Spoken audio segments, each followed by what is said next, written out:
Tears of the Kingdom introduced us to one of the most mysterious races in the entire Zelda series, that being the ancient Zonai. It was said that long ago, these ancient beings descended from the heavens and resided on the surface along with the Hylians of that time. The Zonai brought with them secret stones, artifacts that could amplify one's abilities. Since the release of Breath of the Wild, Zelda fans and theorists like myself craved more history on who the Zonai were, and Tears of the Kingdom answered that question for us. Or did it? Even with everything we learned about the Zonai, there are still so many questions that need to be answered and mysteries to be solved. For example, where exactly did the Zonai originate from? Or how did the Zonai have such a close relationship with the gods? And how did the secret stones come to exist in the first place? Well, lucky for you, I might just have the answer. The Legend of Zelda Skyward Sword was set in a time before the very existence of Hyrule Kingdom. It took place after the goddess Hylia sent the Hylians to the sky on an outcropping of land in order to protect them from the Demon King Demise. Skyward Sword sends Link, a student of the Knights Academy from Skyloft, on a great mission to locate and find his childhood friend Zelda, who is the mortal reincarnation of Hylia. While traversing between sky and surface, Link powers up the goddess sword with 3 sacred flames and later finds the 3 pieces of the Triforce and uses it to destroy the imprisoned Demon King Demise. To end his adventure, Link duels in a 1-to-1 sword fight against Demise in the past and seals him in the Master Sword, the fully powered goddess sword. With Demise gone, Link and Zelda return to their time to watch over the Triforce, now on the surface. You're all probably wondering what explaining the story of Skyward Sword has to do with the Zonai. Well, let me break it down for you. After several days of exhausting, comprehensive research, I have come to believe that the Hylians of Skyloft are the Zonai that descended from the heavens, and here's why. At the end of Skyward Sword, the only Hylians on the surface were Link, Zelda, and Groose, master of the Pompadour. There are a few people who came to the surface, like Headmaster Gaepora, who was Zelda's father, and Groose's friends. Everyone then goes back to the sky except for Link and Zelda.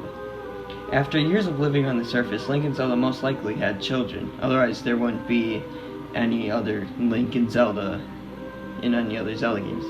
And those children would have children of their own, and so on, populating the surface with many true Hylians. Over time, the Hylians of the sky would all come to the surface and reside with the true Hylians. The Hylians of the surface, I believe, gave the Hylians of the sky the name Zonai to separate the 2 types of Hylians. It is mentioned in Tears of the Kingdom that the Hylians and Zonai worship the same being, the goddess Hylia. This would make sense if the Zonai were the Hylians who reside in the sky for generations. While this explanation sounds accurate and true, there are a few problems I came across that would prevent this theory from being true. But I do have some explanations to solve these problems. The first problem I came across was that the ancient Zonai had advanced technology, such as Zonai devices. But all throughout Skyward Sword, we see none of this present with the Hylians of the sky. Except for one thing. After Link completes the Lanayru mining facility and gets the Goddess Harp from Zelda, she gets stuck in the past after Impa destroys the Gate of Time. Link learns of one other Gate of Time, but needs to upgrade the Goddess Sword with the 3 flames to activate it. Link explores Skyloft in search of the way to get to the Isle of Songs. He learns that he must use his gust bellows to turn the 2 windmills toward the Plaza Tower. In order to retrieve a propeller on the surface, Link and Gondo repair the ancient robot Scrapper. This robot helped Gondo's family bring things from the surface to the sky for generations. Scrapper is one of many Lanayru mining robots in the Lanayru Desert, and Gondo's family was somehow able to get Scrapper to Skyloft. This could prove that, after the events of Skyward Sword, the Hylians of the sky found a way to get technology from the Lanayru Desert and use it to build their Zonai devices.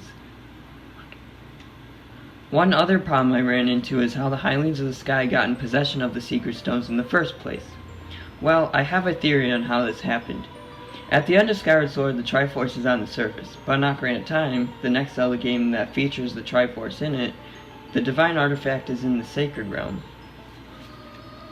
In the Legend of Zelda Encyclopedia, page 25, it's safe to assume why this is. Quote, "By the time the ancient sage Rauru constructed the second Temple of Time in the Era of Chaos to seal the Sacred Realm and Triforce within, the events of Skyward Sword had faded into legend.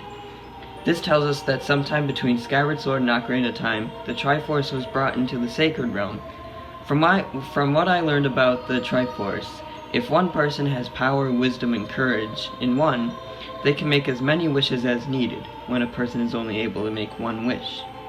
This means that in Skyward Sword, Link can make as many wishes as needed, being that he collected all 3 pieces of the Triforce in the Sky Keep.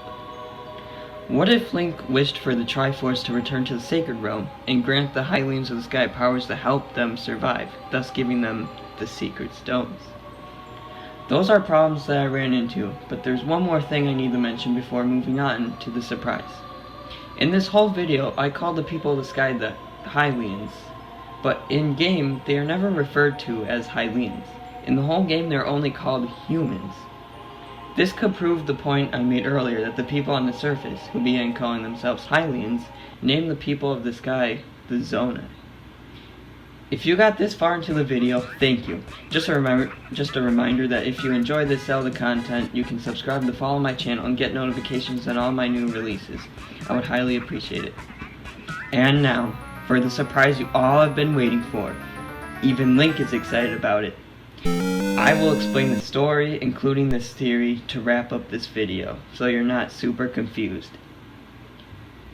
The Demon Kingdom ice was finally gone, and the Triforce rested on the surface. To ensure the safety of the Triforce, Link, along with Zelda, made one final wish to send the Triforce back to the Sacred Realm and grant the people of Skyloft powers to keep them safe. The Skyloftians were granted several Secret Stones, and whoever would possess one would have their powers within amplified. With the power of the Secret Stones and a Lanayru robot named Scrapper, the Skyloftians collected the Time Shift Stones and Lanayru robots from the surface, and used them to create what would later become Zonai devices. Several generations passed, and the people on the surface began calling themselves Hylians to honor the goddess Hylia, the one they worshipped. One day, the Skyloftians descended from the sky, along with their secret stones, and made peace with the Hylians. At this time, people living in the sky became a myth, and when the Skyloftians came to the surface, the Hylians saw them as descendants of gods. The Hylians called these people Zonai, and together they would, in time, form a bond and unite into a kingdom, the Kingdom of Hyrule. And later, at some point, Rauru, the Sage of Light, would build the second Temple of Time to seal the Sacred Realm and the Triforce within.